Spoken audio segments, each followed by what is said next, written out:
Luka Nation. I was not going to miss the opportunity to get this on camera. We have a very special guest, a dear friend, someone that I know you guys are going to be amped to listen to and hear his thoughts, opinions, and all that stuff.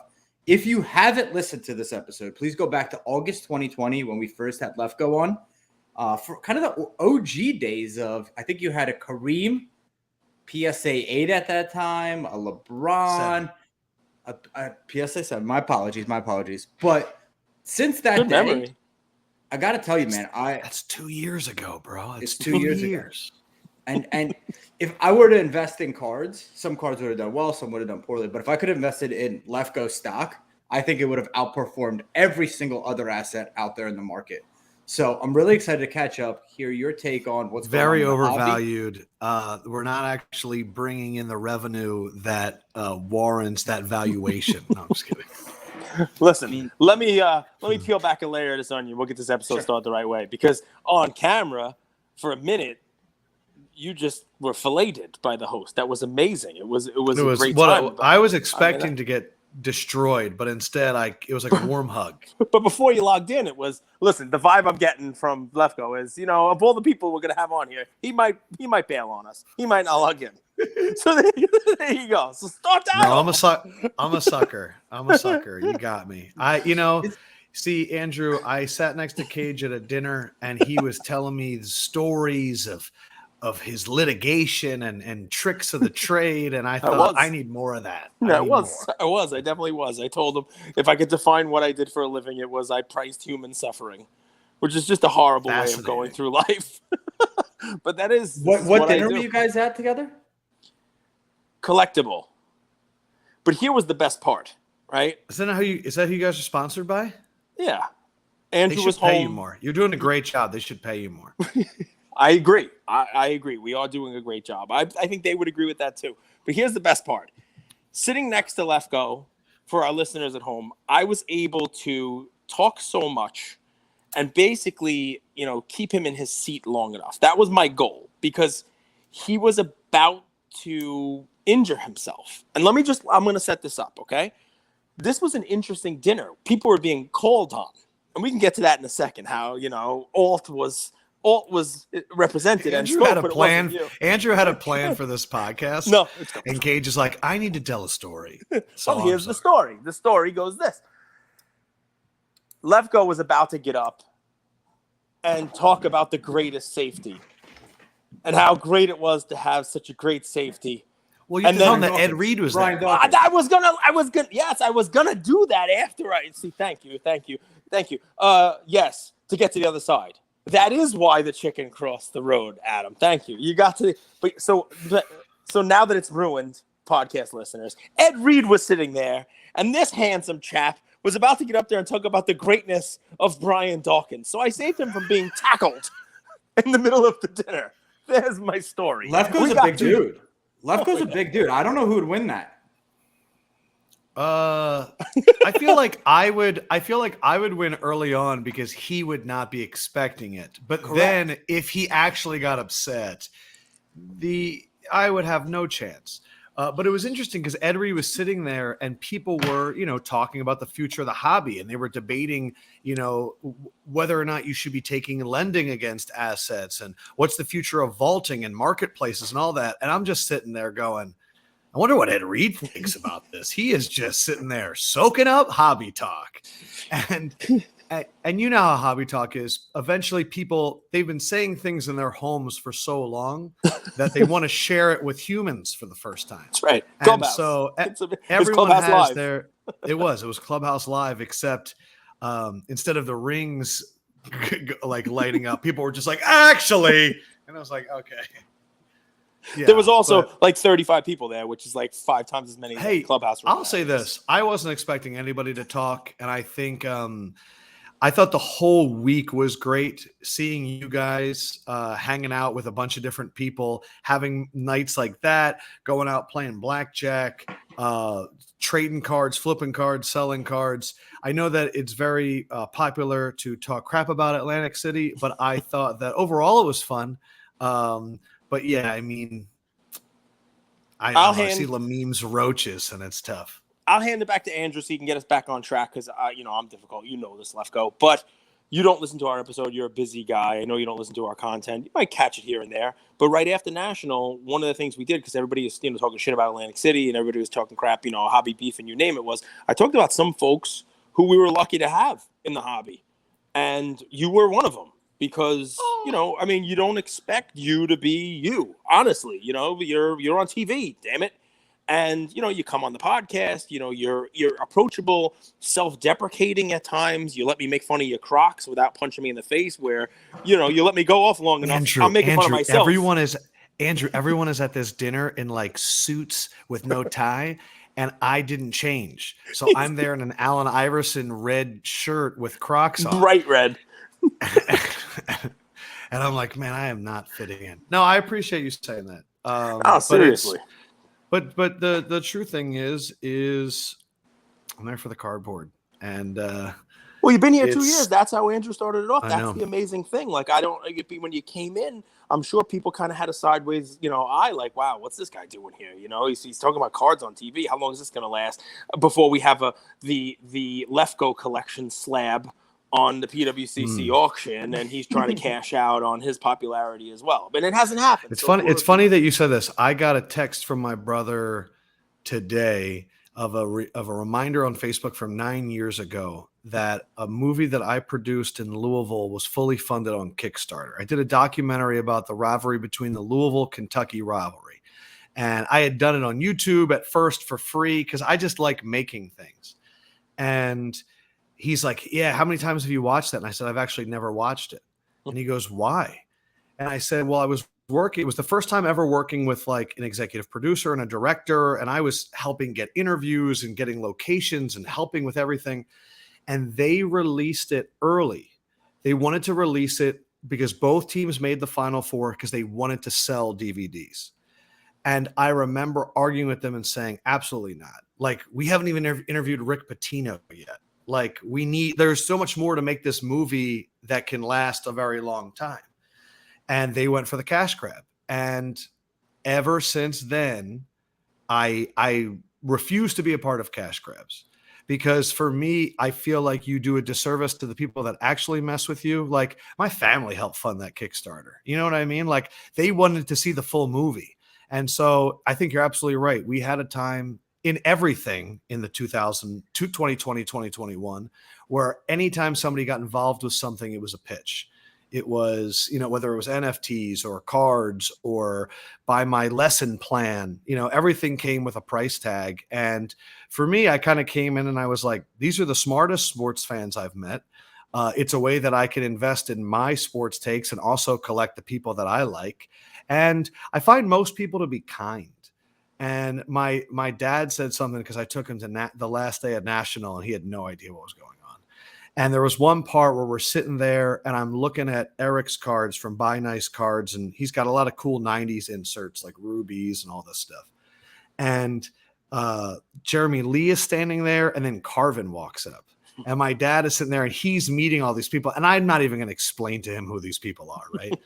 But Carvin and Jeremy start talking about the color of gold used for this one particular Playmakers Theater insult and why that pops more. And then Carvin's talking about, Asian collectors and how they prefer gold and all that. And then Eric chimes in with something. And my dad pulled me aside afterwards and he was like, Adam, you could tell these people love it. Like, it's not just about the money. They really love it. And he goes to me, he goes, always stay with the people that love it, because that's the real stuff. And I was like, you nailed it. Because he came in there. Yeah, sure. Do you feel that that's happened to you? Like, so you got in 2020, right? When we first get into the hobby, we start asking people around us, what do you do here? What about this card? What about this card? And you start buying for profit early on. At least that was my story. Now here we are 2 years later. Do you think you've fallen in love with the hobby? Do you think you've fallen in love with the history of cards? Oh, yeah, that happened a while ago. I think for me, it's always been fun. For me, the fun wasn't money in the beginning. The fun was arbitrage. The fun was like, Kyler Murray should not be going for more than Russell Wilson. You know what I mean? Like, the fun in that when I first got in was like finding the mispriced athletes.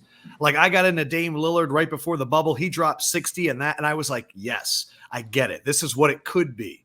And then after a while, there's nothing more intimidating than 90s inserts. Like, you're like, so why does this one worth more? Oh, because we like that one. I'm like, all right, whatever. But you just eventually keep asking questions. But I think the thing that I liked about it was looking at sports from a different angle. I haven't listened. You talk about me not listening to your podcast. I don't really listen to any podcasts because it's just, I already know what they're going to say. Ooh. You know what I mean? Like, it was just most challenge, sports Andrew. are who's going to be original. good, who's not going to be good, who's overrated, who's underrated. It's, I don't know. It's not that nuanced. 4 million podcasts. I've read a stat. 4 million podcasts in America.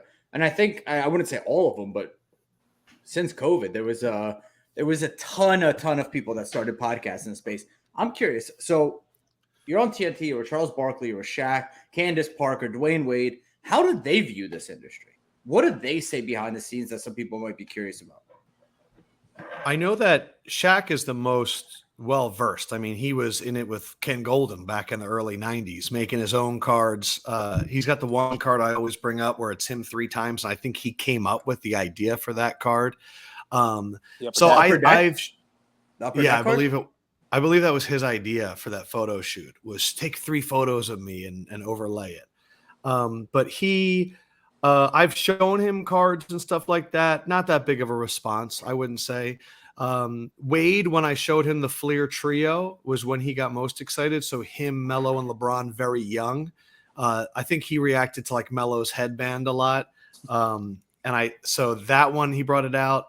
Candace, I have sent her, she invested in alt.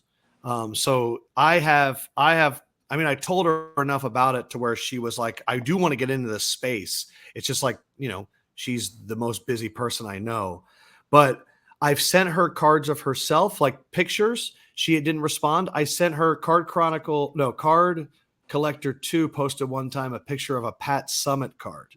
And I sent that to her and she was like, I must have that. So and that's usually what it is. It's not cards of themselves. It's cards of players they grew up loving. And because that's, the same as us. Yep. Of themselves are like, these are annoying. I had to sign these. But of their idols, they love them, You guys had Alt had a huge presence at National. Huge presence. Did they? Tell me what it was like from your perspective. I think they I see you guys as the young kids carving out a space in the hobby. Like the young kids who love this. You guys work out together. I think last year's National that you guys did wheatgrass shots together. AG's traveling the world. I think you guys have a very young, eclectic, cool team. I want to know what Cage's view was too, because he's just sitting there being like, I'll tell you, man, I love this because you have balls. You'll ask me a question. It makes for a fun episode. So I'll tell you what I think, 100%. Go ahead, Andrew. I don't want to cut you off. No, go. That's when you talk, Cage. What I think is you guys have a plan, clearly, and the hobby's waiting for you to let us in on it. That's what I think about what you guys did. You guys clearly have something that you're doing, but for the life of me, I don't know what the hell it is. And I can't wait to hear because you got some smart people there. Listen, that's so. And I had a chance to meet a lot of the corporate people in sports cards because, like we talked about earlier, not wanting to be like a cheap cash grab. I didn't want to just like go and I wanted to be involved in something in the hobby structurally and foundationally. And I didn't want to just make it a cash grab. I wanted to be with a company that was going to really grow into something. And every person that I met there was smarter than the last person. And they're just a lot of good people. So people first. Then, like, to be honest, product. Like, you look at the user interface, it's the smoothest and it's not even close. Like, it's so much fun. Like, I got my PC in there. I got it in the vault and just kind of looking it around. The ideas that they're coming up with next that I'm like not even supposed to know about yet, I just think will be an absolute blast. And just for like full transparency, I'm a creative advisor. So for me, it's like having bigger conversations and how can we do this and how can we, keep conversations going and all of that. But from the beginning, it's always been listen, they're going to figure out the marketplace. They're going to figure out vault, everything that, people have seen. But how do you make it frictionless? How do you make it so it's the easiest? And I traded a card with somebody and we swapped it in the vaults and it was like instantaneous and it was pretty awesome. And I'm going to request it out because I want to hold it for a little bit. So they're going to ship it to me in their cool box. I'll play with it for a little bit and then I'll send it back. But I think mine's more of like the quarterbacks, right? Everybody goes to National wants to make a splash, right? Everybody was going to the Heritage booth. They stuck their head in the mantle. There was a mantle 10. People were trying to make, noise. And you guys bought a shit ton of cool stuff or traded for, without really the details on it, right? Which is important, right? When you have one-of-ones or low pop stuff, you're not supposed to know what the price is, right? Because that's part of the story and part of the allure. A lot of that is Lior, man. Lior was kind of like, you have to understand, we like talk about the quarterbacks and he's like, I like this crop a lot. And the cards that they have in the funds that are already there are, you have Steph Curry's logo man, Giannis's logo man, like it's some of the nastiest stuff, like gold LeBrons, like it's disgusting. And so he wanted to take a bet on trading, a Steph Curry and a Kobe for this crop of rookie quarterbacks. But I think, but then one came off a sale, right? Like the Trevor Lawrence. Trevor Lawrence is for sale right now. I don't know when this episode comes out. Yeah. It's in this auction, and I'm not even gonna lie. I bid on it, and I got outbid immediately. I was like, it was at like $70, and I was like, I'm in. Right, so that's what I mean, Adam. There was we're gonna get them all. Like somebody walked me over, Sheik. Iron Sheik, right? He's the man, bro. What awesome, a good guy. Like nice guy. And he's like, "Hey, you want to see the cards? Check them out." I said, "I saw the post. It's pretty cool, you guys." He's like, "Wait, all the quarterbacks." And I'm like, "Okay, so they have something with the quarterbacks, or they're gonna do it, and then one's for sale." So I just didn't know whether or not there's some grand design, grand scheme, or it was just, "Hey, we're gonna buy these things and post about it." Yeah, I think it's like any. Look, they have a full portfolio of different things that they're going to do. Some of the stuff they're going to create funds for to provide ease for people that aren't like us, that don't care about the cardboard, to get access to this asset class. Then you have an auction. And I'm just going to say right now, and I hope they don't get mad at me, you can get great deals at the alt auctions. I think everybody knows it. I think it's the worst kept secret in the hobby, is that if you want a fire card and you're not going on alt and checking it out, you're doing yourself a disservice. Like if you don't go on there and just throw a bid just to see, like it might hit because people are getting good deals. But I think the thing that I like about alt is they're just trying to get people to see what it's like, see how easy it is, see what the product is like.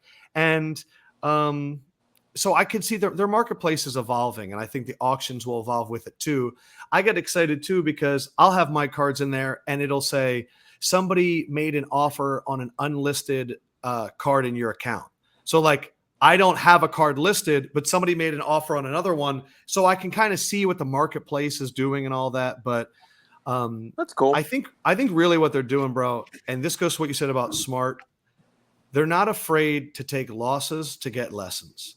And I think that what I've learned from Lior and Nicole and a lot of people there that are making great decisions is we just need to learn what our consumer wants. At first you had to have all your money in your alt account. Now you can make a bid up to $100,000. And so, okay, maybe we were a little bit too much friction. We pull back a little bit frictionless. And I think it's not having one hypothesis, but more like, let's see what the hobby wants. Let's see what these investors want. Can we serve both? How can we also be fun? And most importantly, like treat people with respect. Is so more high level. As we don't, you could talk about alt. I mean, that's your company, right? Yeah. So I'm going to make give me a lot too much credit. Well, I show up there and I go, "What's up, guys?" Well, that's good. I mean, but I listen. You class up the journey. No, but so here's my take on it, right? So and you tell me if I'm wrong. I think you are someone who's known by everyone, right? And people love to hang out with you. People want you at their dinners and the whole deal. There are, competing entities in the hobby, right? I mean, there's competing fractional spaces. We have one of them, that sponsors us. There's competing auction houses. But the statement I want to make is this. I want to hear your take, right?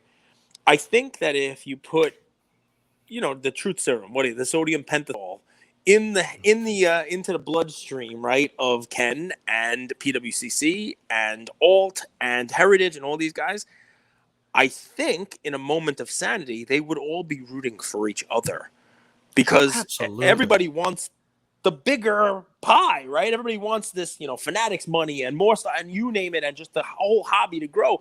it's not. So I'm listening to you talk about the great stuff about alt, and I'm thinking to myself, I wonder if like Ken Golden hears this, is he like, nah? Like I think he's rooting for them to succeed. What do you think? I think it is natural to be consumed by ego, and I think it is very hard to root for all ships to rise, because I think that they are all competitors. Just the same way as there's a lot of great LeBron PC guys out there. If a rare LeBron came out, the competitive juices will start flowing. They're all happy that it's surfaced, but they're going to compete for it. I think that a lot of institutional money came into the hobby, and a lot of companies got built trying to attack certain goals. And I think over time, there will undoubtedly be an attrition, but the names that you just said have been in the hobby for a very long time. And I think that they can all coexist. So Chris Jackson, who works at Alt, he was like the young kid that kind of taught me everything about cards, and we'd be up for 4 hours talking about contenders versus Prism and all this stuff. He said to me early on, he goes, it's kind of your responsibility to help grow the hobby too. And I sat there and I remember being like, man, I don't need you to put that on me. Like, I'm just trying to do my thing. But it is all of our responsibilities to, one, share. I think also, two, to be good actors. And I think that if you go to another person that's maybe not in the hobby and we need to grow it, and you start talking down about other people, you shouldn't trust them about this, and they're a trimmer and they're a shiller and they do, and you do that, they're going to look around and they're going to go, there's a lot of questionable players. Yeah. Like, I don't know if I want to get involved with all these crazy people. I felt that last year. I didn't feel that this year. I didn't feel that either. I felt this year was a bit more collaborative. And we had an episode yesterday where I talked about that, in how these all the participants all kind of figured out their niche and their roles, and there's much more collaboration than there is these guys suck or these guys are doing it wrong. And I thought that was cool. I thought that was There's really also cool. less internet, so everybody had to be nice to each other in person. Yeah, the internet bot being there was huge. And I think, like, it's funny, like, you think about the alt instant pricer and how prevalent that is now. Like, the amount of people that I saw with that blue graph on their phone of people just trying to scan it. And it's not that it's the best value, it's constantly improving itself, but it gets past the first part of friction when you're dealing at a show, which is someone has to throw out a number. Someone has to throw out a number. And so what that thing allows you to do is to go, well, alt says this. And then now it's like, okay, we can go off of that. Well, I like it 30% more. But so often, so much of the friction is I'm afraid to throw out the first number because I don't want to be too high, too low. I don't know what you're thinking. And so, and then that could be a deal of a card that Write goes it on to a piece of PWCC. paper. This cage's move. Write it on a piece of paper, slide across the table. We talked a little bit about this crop of quarterbacks, Lefkoe. You have the inside scoop that very few of us do, right? And I'm curious, what do you? No, I mean, it's true. It's true. First off, your boots on the ground. This is your space. You know sports as well as anybody. Number one, a lot of people don't know the origin story of Adam Lefkoe, and I would really go back and listen to episode 1. Started in Nebraska, made his own content, like hustled. You see the tip of the iceberg. My parents were walking down an alley. They got mugged, shot. I was raised by my butler. The pearls. His the name pearls is Alfred. The pearls flew in the air. They were like on the one time I fell into a well and I was surrounded by bats, and it was a phobia that stayed with me. But obstacle is the way. I turned that into my calling card. Meanwhile, Andrew was created in darkness. I made the jump. Andrew was created in a spaghetti factory by Luigi. He was no one until he put on the beard. You like Zach Wilson though. Out of this crop of quarterbacks, Trevor Lawrence. Yes, Trey I'm Lance, nervous. You're nervous about. All right, Zach so Wilson? I'll give you. Well, here's the true thing. So yeah, because he has a mom. He's nervous about Zach Wilson. No, that's how it works. So, my guy, Warren Sharp. I used to do a podcast with Warren Sharp. He's great at analytics and all that stuff. Good. I didn't listen listen to to this book, which is because you don't listen to us. Well, I don't even do podcasts anymore. But I read the chapter on the Jets, and it scares me because their schedule to start the year is absolutely insane. They play all 4 AFC North teams to start the year. So it's that Browns defense, Bengals, Steelers, Ravens, and the Ravens are first, and the Ravens are like historically incredible in week 1. So it could get ugly very quickly. I've told this story before. The reason I'm high on Zach Wilson is I used to do a pod with Chris Sims, and I was there when he said coming out of the draft that Pat Mahomes would be the next Brett Favre when people didn't even think he should be a first-round pick because he went to Texas Tech.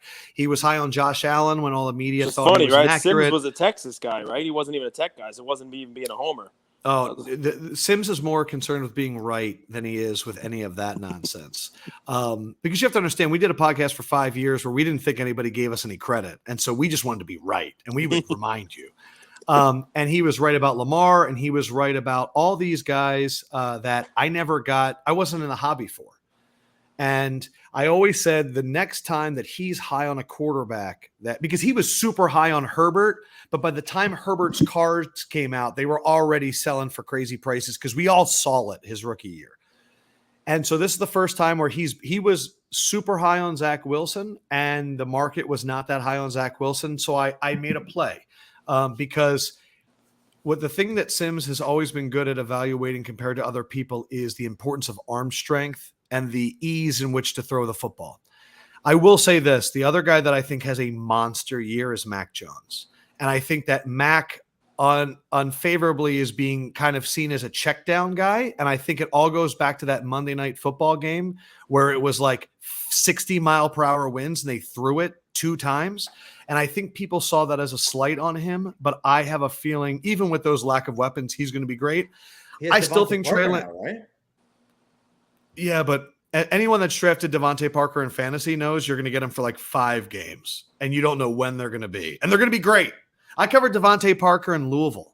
It was Teddy Bridgewater and Devontae Parker. They went to the Sugar Bowl and beat Florida when no one expected it, which is the reason I'm a huge Teddy Bridgewater fan. But, yeah, I think I like Zach. I like these quarterbacks. And, I love Jalen Hurts. And I think the Eagles, the more that I think about it, they're like an 11-12 win team. I think they're a 12-win team. I don't think Hurts long term, but for this season, I think Hurts might have the easiest division winning team. The Eagles have the second easiest schedule in the NFL.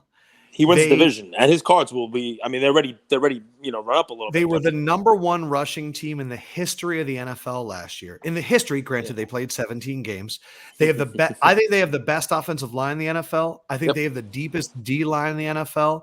And I just think that the Cowboys took a huge step back. I still don't trust Daniel Jones. And the Washington, have Carson Wentz. Cowboys have no wide receivers either. None. They traded away Cooper, and their other guys are all injured now, right? And Trayvon Diggs is getting burned in training camp. You get like 4 games out of Elliott. He did the old okey doke. He's going to take his money and run. He won't be the starting running back past week 6.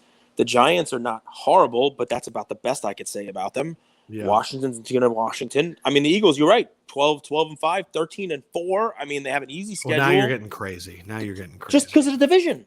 Seriously, just because of the division. They're going to beat up on their division. I mean, that's half the win. I haven't seen – Jalen Hurts has never beaten the Cowboys, so I'm a little bit worried. He plays like crap when he plays them. No, he'll beat them this year. The Cowboys are not. But Goldberg, that's some of my quarterback breakdowns.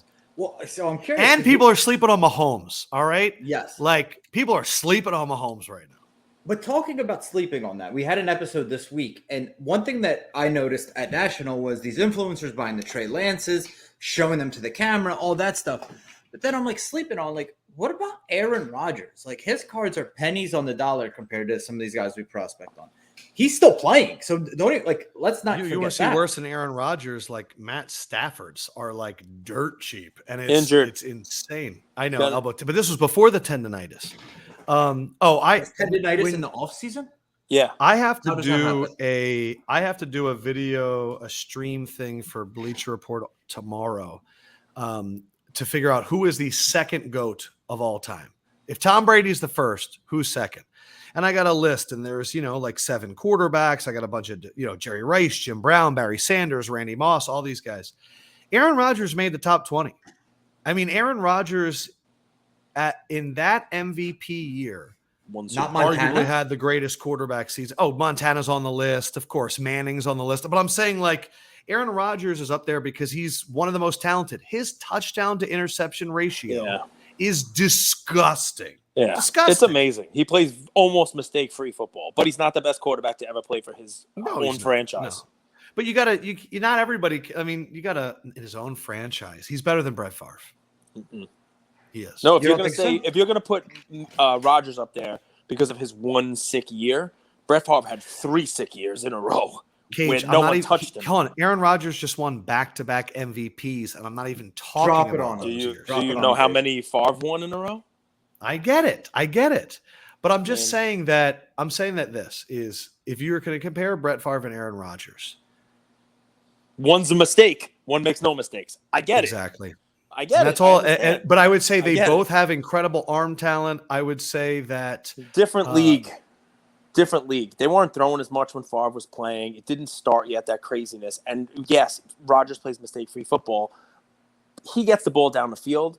But the question is would Brett Favre have had a better second half of his career if he went to Peru and did ayahuasca? That's the real question. Didn't need Jen Selter. Is that her name? I don't know. There was somebody. See, you didn't need to go that way. Like I'm going off news. Aaron Rodgers just said he did ayahuasca. I saw. You know, you're bringing up like all over ESPN. ESPN.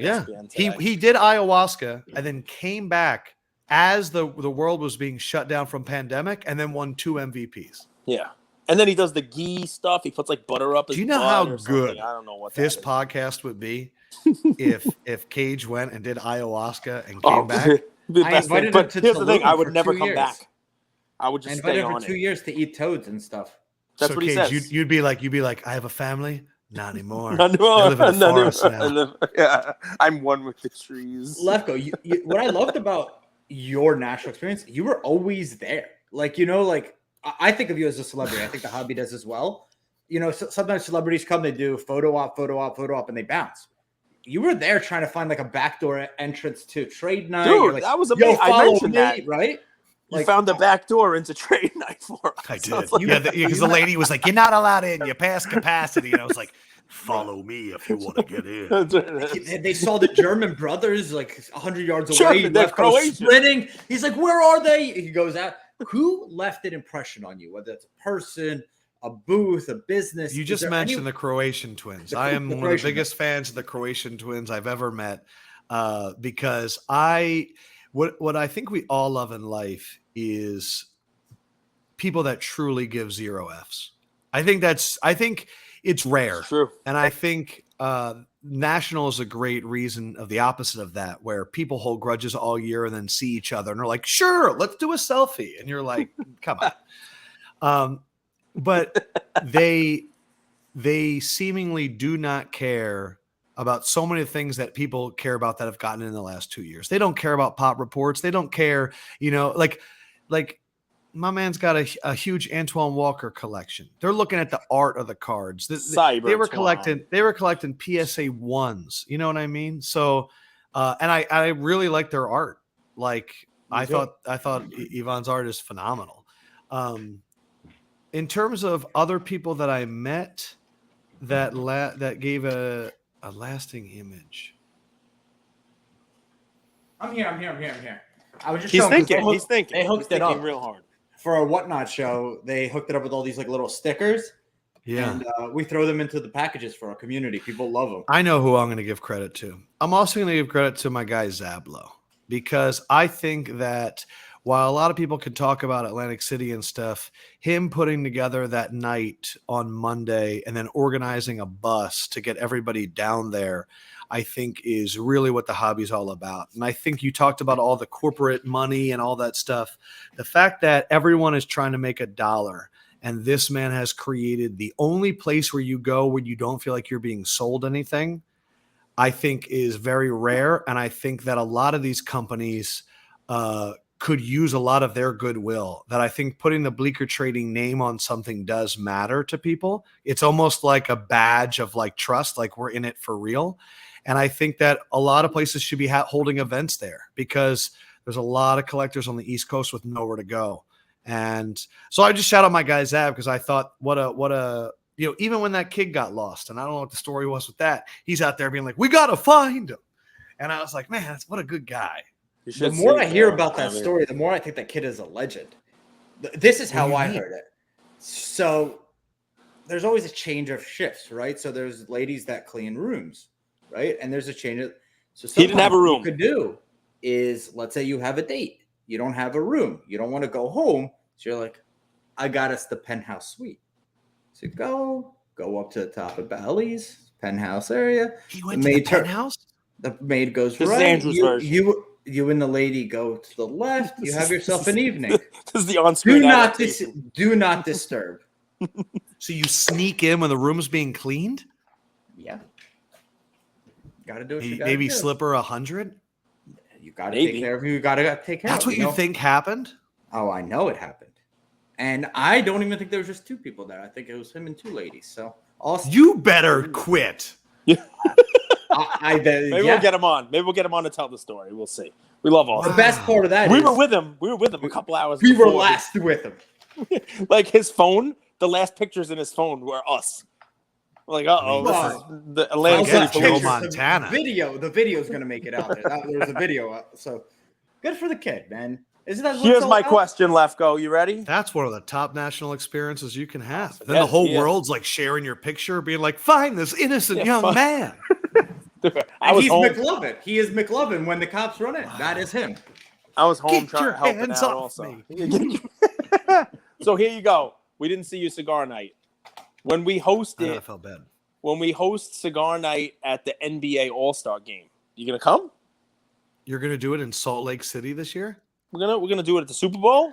We're gonna do it. That was Cage being like, "Is that really where it is this year?" Yeah, I don't know where it is. Yeah, the next few years for the NBA, it's like Salt Lake City, and then I think Cleveland's coming up. And Indy is coming up. But I'm excited for Utah. But no, I'm down. Of course. Yes, there we go. That's it. I got a commitment. You know, you didn't come Lefkoe, last if I made me you, so you're around the NBA a lot, but if I made you the commissioner of baseball and you needed to revitalize the sport. Oh, no. I agree.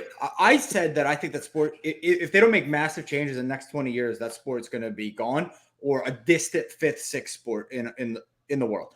What do you do to revitalize the MLB? Get baseball cards back. Get the attention. Get media going. I don't even look. When I go on eBay, I uncheck baseball cards. So you're talking to the wrong guy. But I will say this. I'm noticing a number of my friends. I'm 36. I'm noticing a number of my friends that are like watching a lot of baseball. And I think what you begin to realize is like as we get older and as we just have time, you know what I mean? There's something really comforting about being like, all right, baseball fans, hello and welcome to game number 96. Old Luis Rodriguez, he's been on a tear lately. Can he keep it up? We'll find out. Stay with us. Like there's something like, I think as you get older, you're that like, was a this good is Trump, so much by the more way. calm. Were you trying to do Trump? That was good. Oh, no. It was, that was Trump? I think that was like Trump announcing baseball. I thought that was like a late night radio voice.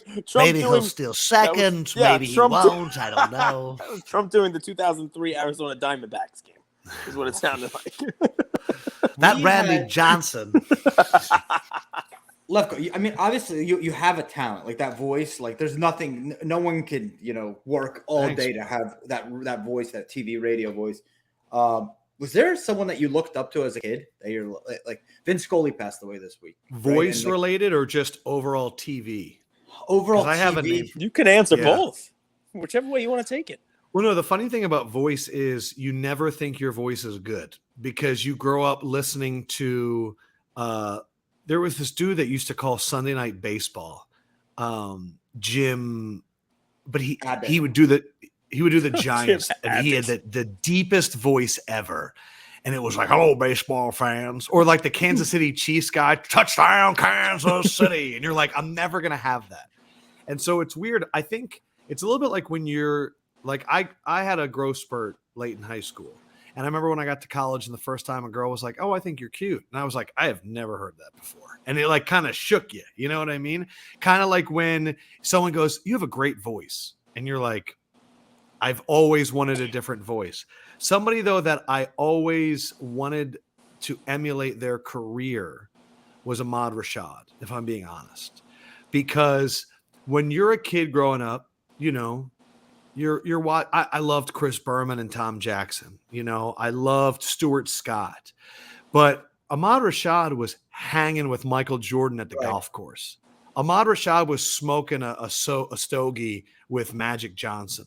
You know what I mean? Like NBA inside stuff. You got dunked on by Shaq with the glass. Yeah, you know what I mean? And it would always be laughing. And so I feel like that's why I've kind of done a lot of the stuff, whether it's like underrated or I would do podcasts. I also like hanging out with athletes and being a newsbreaker ruins that, in my opinion. Just because, like, you never know what they're going to say. And I like looking at athletes and being like, I'm not going to tell this to anybody. Right. You know what I mean? Like, pour me a drink. Let's hang out. You ever met And Ahmad Rashad? I've never met Ahmad Rashad. That's it. Let's make this happen, Andrew. But if you guys watch Ahmad Rashad and Michael Jordan interviews, the way he interviews, those are way better interviews, way more in depth. The players open up on a different level because they trust him. There's some of my favorite interviews where I think Ahmad Rashad's walking through like a museum with Jordan. I believe that you guys could Google or go on YouTube and find Teddy Roosevelt statue comes to life. That's a great comp. They're in the museum. But the thing about Ahmad Rashad that I didn't realize until later in life was, like, he was a top 10 pick in the NFL. Yeah. Like, he was a Vikings. Heisman candidate. Yes, he was an insanely good wide receiver for the Minnesota Vikings. Then there's a clip on YouTube that you can watch. He proposed to Felicia Rashad live on television through Bob Costas. And Felicia Rashad was on the Cosby Show, which is like the largest show ever. And they're in the middle of like a football game parade. And Ahmad Rashad is like, I'd like to propose to Felicia, I don't remember her name, what it was before. You're right. No, dude, you're spot on. Yes. And he proposed, and Bob Costas was like, well, this is news. Somebody needs to relay this to Felicia. And so, like, I never knew as a kid why Ahmad Rashad was there. I just assumed he was a TV guy. I didn't know all of these things have happened. And so that's what's so funny is add one on. The best thing he ever did. I started as a news reporter. You ever seen the movie Best of the Best? The movie it's a karate movie. James Earl Jones. And Ahmad Rashad is in it? Ahmad Rashad is in it.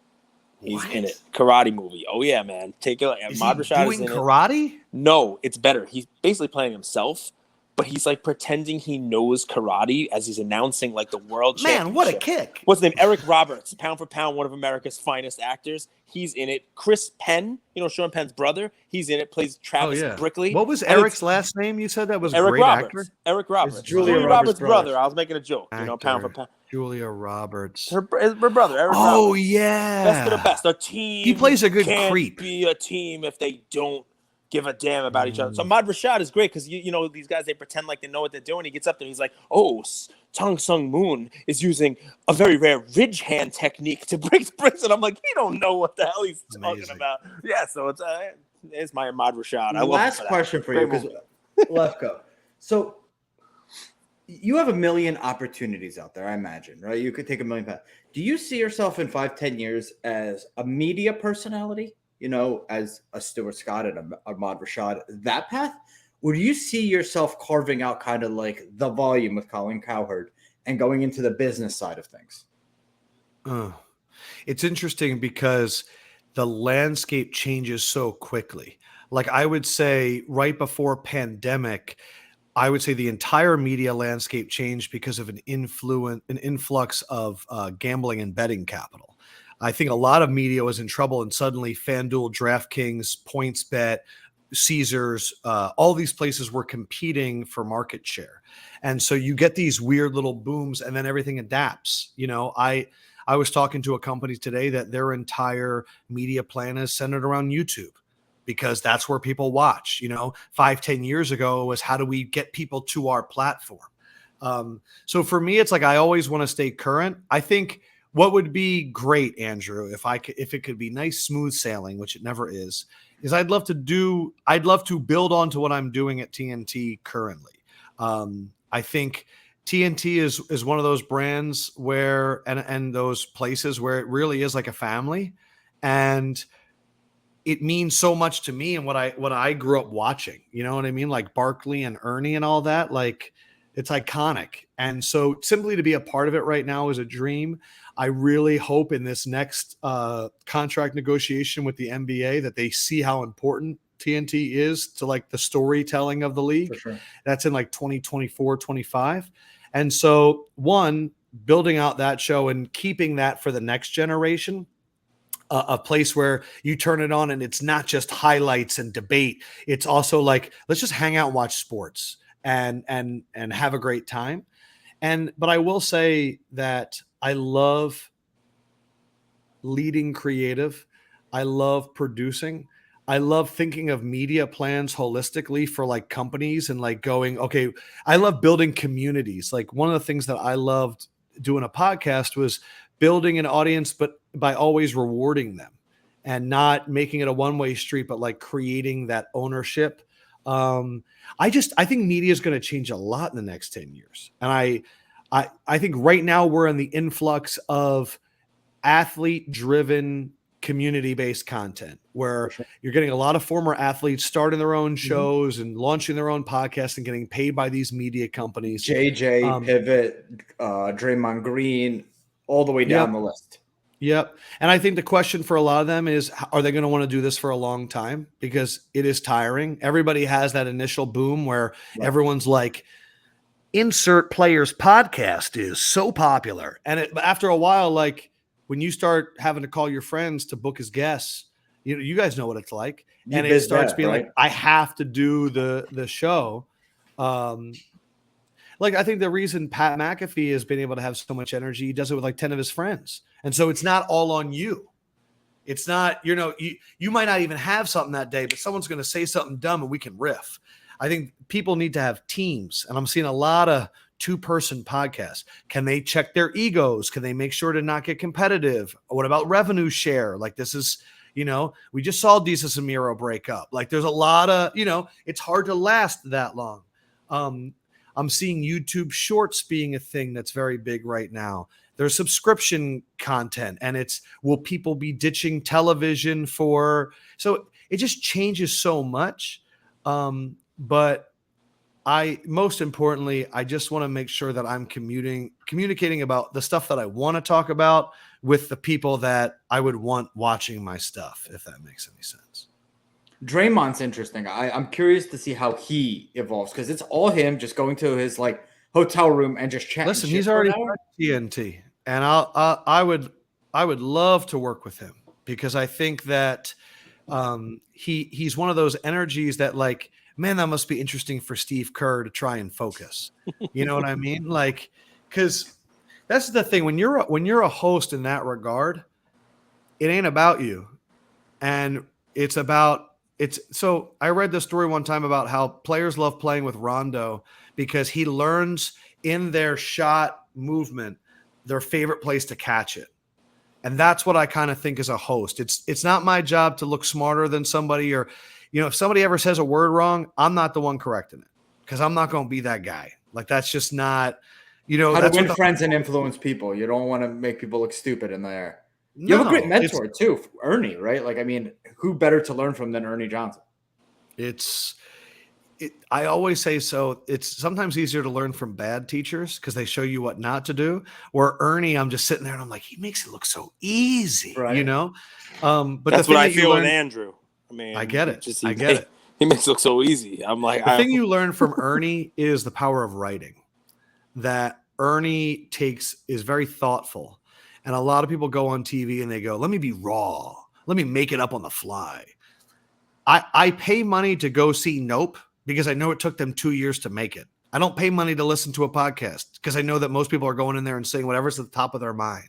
So the importance of quality and owning a moment is what you learn from Ernie, and also how to treat people with respect. But just Draymond, like, he'd be an interesting teammate because every show I'd be like, how do I get him going? How do I get him? How do I get him angry? You know what I mean? Like, you got to get him going and then reel him in. Oh, you got to do both. Yeah. It's not making him angry. That's not my job. My job is more asking the question where he's going to be like, you know what I mean? What's that trigger? What's that excitement launch pad going to be? So, Lefkoe, there was a 3-on-3 basketball game to kick off National. If Pretty you impressed. are in that game, I was actually impressed with some of the clips that I saw. Would any of them beat you 1-on-1 to 11? In the sheer fear of being embarrassed, I would never let it happen. Like if need be, I'm gouging eyes. You know what I mean? I'm popping Achilles. You know what I mean? Like, did you just bring a razor blade out and slice Chris Hoge's ACL? Like, yeah, bro, he took the patella out too. Yeah, I would never let that happen. I just think I'm at that point of life though. I get invited to play basketball in Brooklyn all the time, and I always turn it down. And these guys are always, I'm like, they're like, why? And I'm like, because I don't need to risk injury. I'm 36 years old. What is the benefit of me playing you in basketball? Like, I get a workout. Right. I'll go to the gym.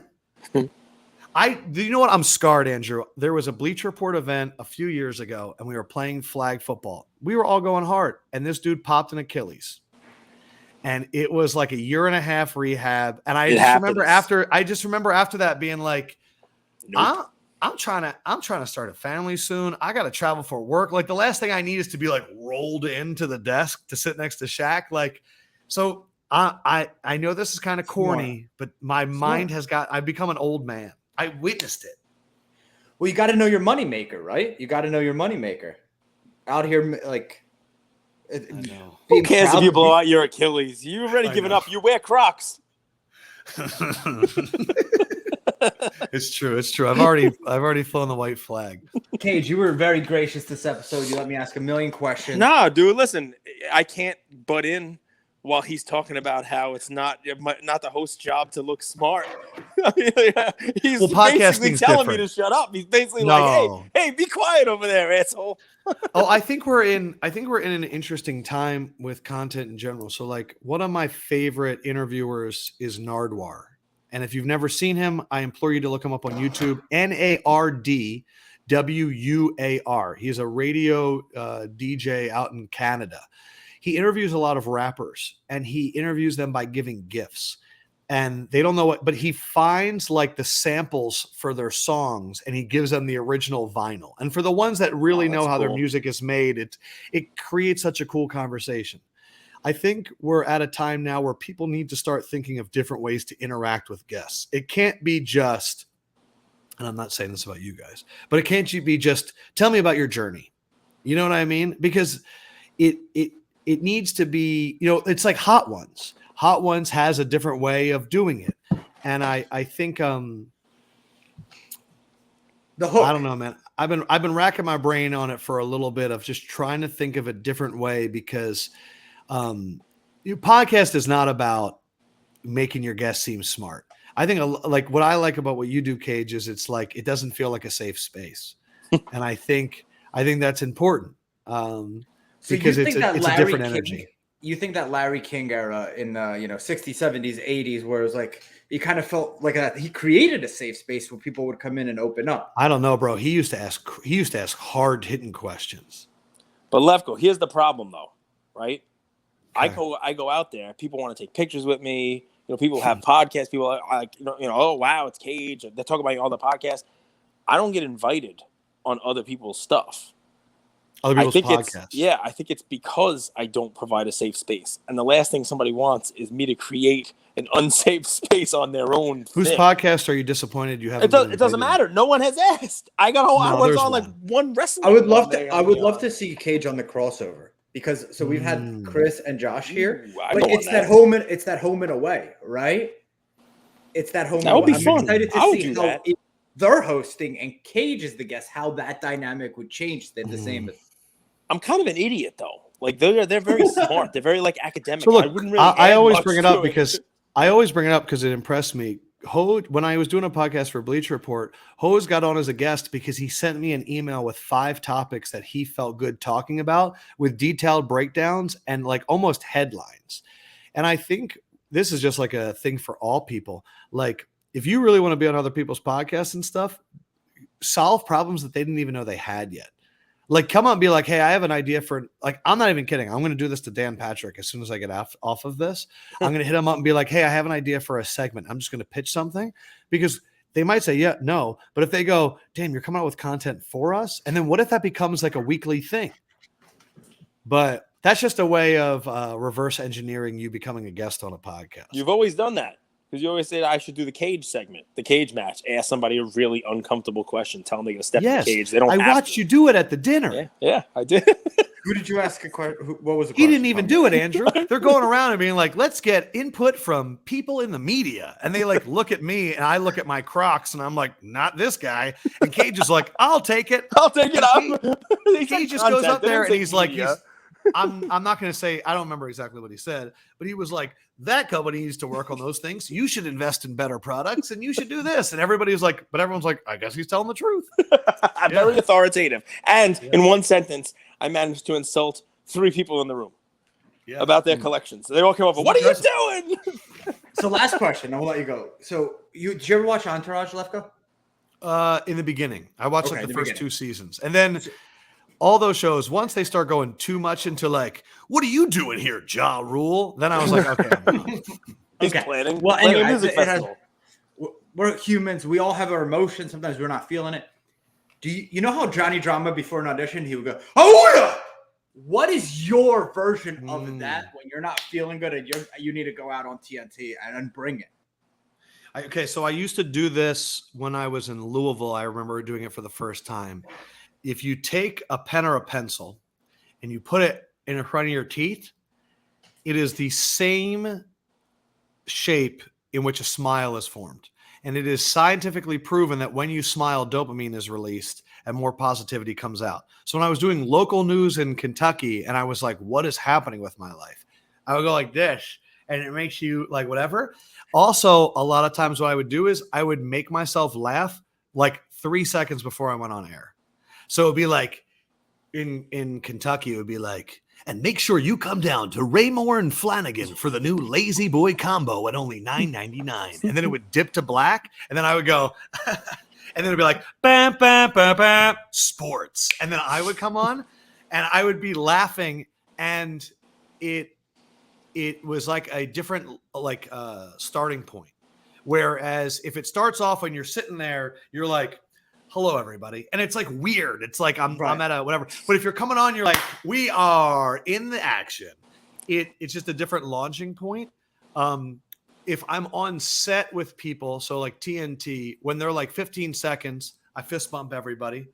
And then I look at whoever I think is the most nervous, because usually they're making eye contact. And I just go, let's fuck them up.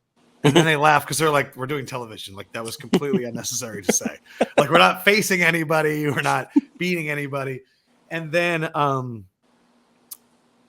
sometimes if I'll like look around, because I don't use teleprompter on TV.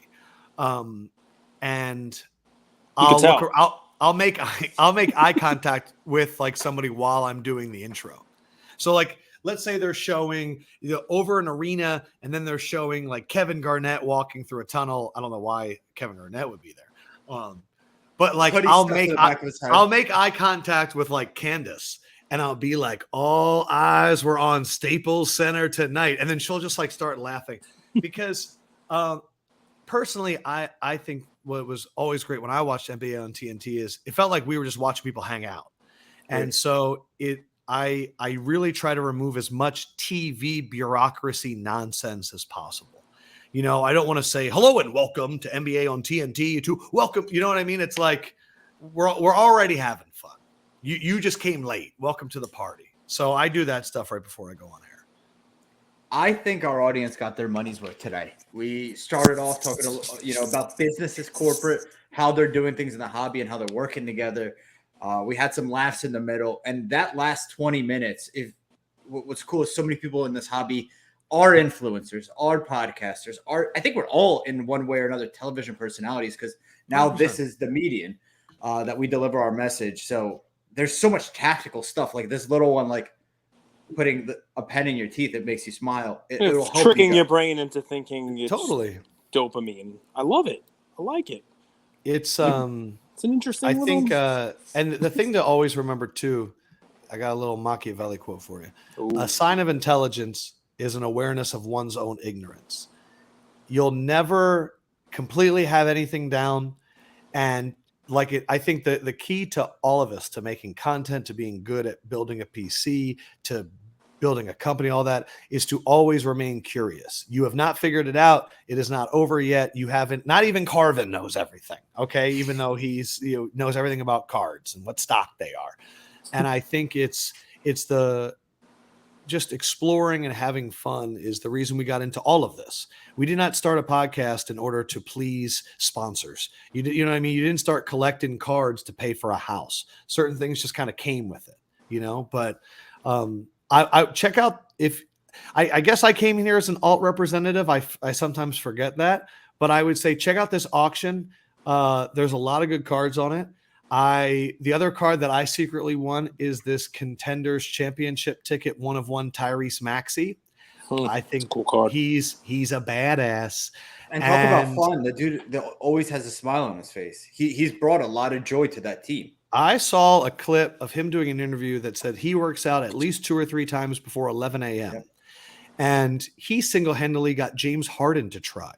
Yeah. And so, I think there are people like that you go, I'm willing to bet on them because of the work ethic. It's like, would you rather have Giannis or I don't care, give me Giannis. Like Giannis is never going to get in trouble. Giannis is going to bust his ass. Like there's certain guys that you're never worried about being let down. There's also a lot of Kentucky love in the hobby too, from you to Jimmy to Kentucky Roadshow guys. That Maxey will always have a fan base also. Plus, he seems to be a good guy. I'm more of a Louisville guy. It's all right. Louisville. I just told you about the rivalry. If I saw rivalry. Jimmy, it's a huge rivalry. Oh, it's disgusting. Donovan Mitchell, is he going to the Knicks? I feel like the Rudy Gobert trade ruined everything. I feel like nobody knows what to trade anymore. That's right. It's true. I think we're waiting, to be honest, I still think the KD thing is holding up a lot of other moves because I think Miami's not going to move for Donovan Mitchell if they still think KD is a possibility. And I think Miami would go after Donovan Mitchell if KD wasn't a possibility. So it's we're in that weird quiet time where I feel like in preseason NFL week 3, a big NBA news thing is going to hit. But we'll see. Listen, let me tell you something. One thing I don't agree with that you said here, but it'll be in a nice way.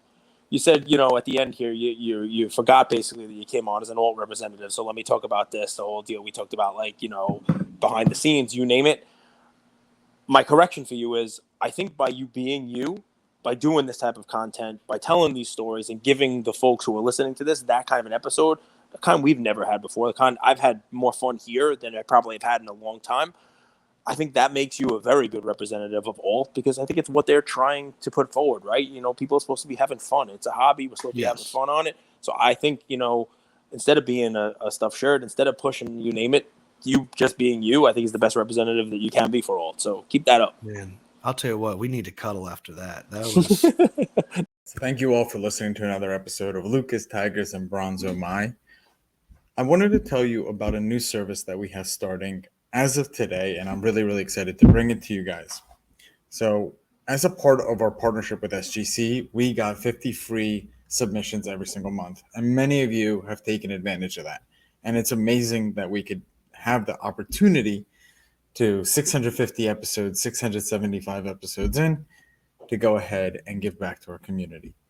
As people were sending those cards in, they asked, can we send 5, 10, 20 more cards to you guys? We'll pay for it, but we wanted them graded with SGC. You guys know SGC is turning cards around in 13 to 14 business days, have incredible customer service, and their secondary market values are going up day after day after day. And that's exciting for the hobby and exciting for the grading landscape.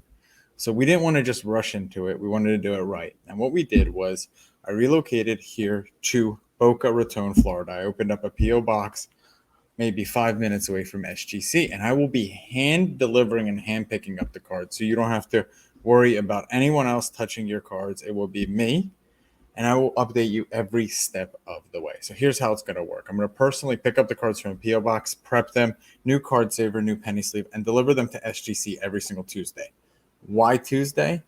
Well, it lets the stragglers over the weekend come back through on Monday and gives me a day to prep, and it basically gives SGC the entire week to work on grading those cards. Once your cards pop, only then at the end of the process will you be paying for the service. It's $25 per card, simple as that, and the turnaround times have never been faster. We're hearing right now 13, 14, less than 20 business days. So there it is. 9170 Glades Road, number 135 is the P.O. Box in Boca Raton, Florida, 33434. 9170 Glades Road, number 135, Boca Raton, Florida, 33434. Of course, you could shoot me an email or shoot me a text anytime, and I'm always available. Many of you already have my email. It's iamandrewgoldberg@gmail.com, or my cell phone number 215-519-9154. Reach out with any questions. I could walk you through the process. I've hopped on the call with quite a few of you, and I'm happy to do that. Love you, Luka Nation.